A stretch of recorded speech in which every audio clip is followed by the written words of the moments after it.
What's up guys, Cory here. It's my favorite day of the year. As you can tell, my costume is not the greatest thing. It's kind of lackluster. I'm a cowboy, but it's just a little bit easier to do reviews in this. So go ahead, sit back, eat some of that trick-or-treat candy, and we're going to review one of the greatest films of all time, John Carpenter's 1978 classic, Halloween.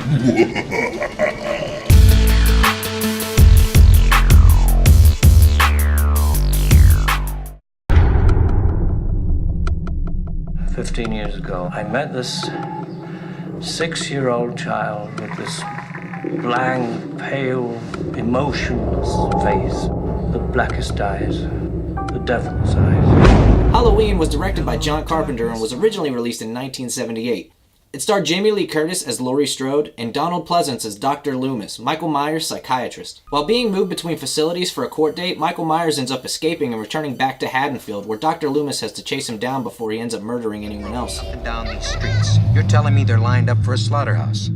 Death has come to your little town, Sheriff. Was that the boogeyman? Yes.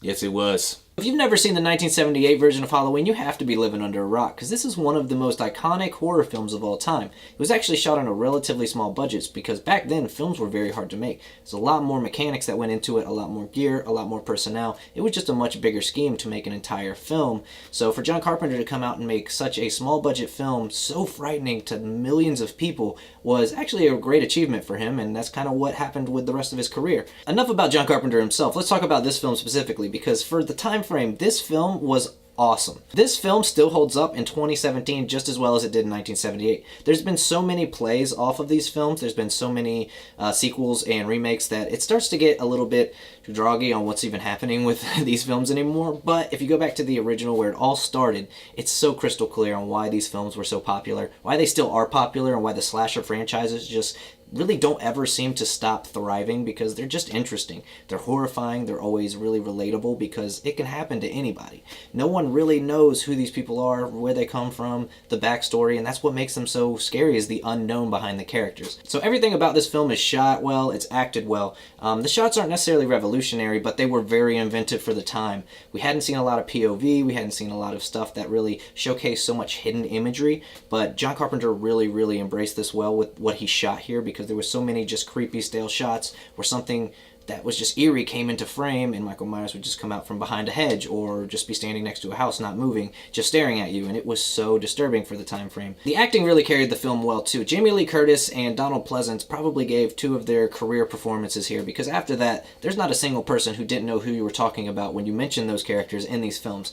They were just fantastic. They just really made you feel their terror. They really made you feel their anguish. With Dr. Loomis, I really felt like he was hunting down Michael Myers. He's just obsessed with it. He was completely into his mission to just finish Michael Myers, capture him, and understand him. And, you know, you really felt for this poor guy. He was hunting him down, and no one believed him half the time, and he was going to get Michael Myers single-handedly, no matter what he had to do. Jamie Lee Curtis playing Laurie Strode, though, was also just fantastic. I mean, she just always carried the scene, she just always carried her characters, and she really made you feel like she was just a relatable teenager. She's sarcastic, but she was also compassionate. She was just the ideal person for the role, and she was also a great scream queen. I mean, who would have thought that somebody like that would just completely initiate a wave of, you know, horror actresses and actors, and having a specific standard to hold it to. So, I mean, when you do a film like that, so low budget, with great acting, great cinematography, great writing, and just an overall difference in abundance of uniqueness going into it, you're always going to get a successful film. So for me, I gotta give the original Halloween, the 1978 John Carpenter classic, 4.5 out of 5 Blu-rays, because it's pretty much the holy grail of epic horror slasher films in general. There's not too much else that ever is going to rival this, or is ever going to be as revolutionary in my opinion. Thank God I like this, because Michael would come after me. You can't kill the boogeyman.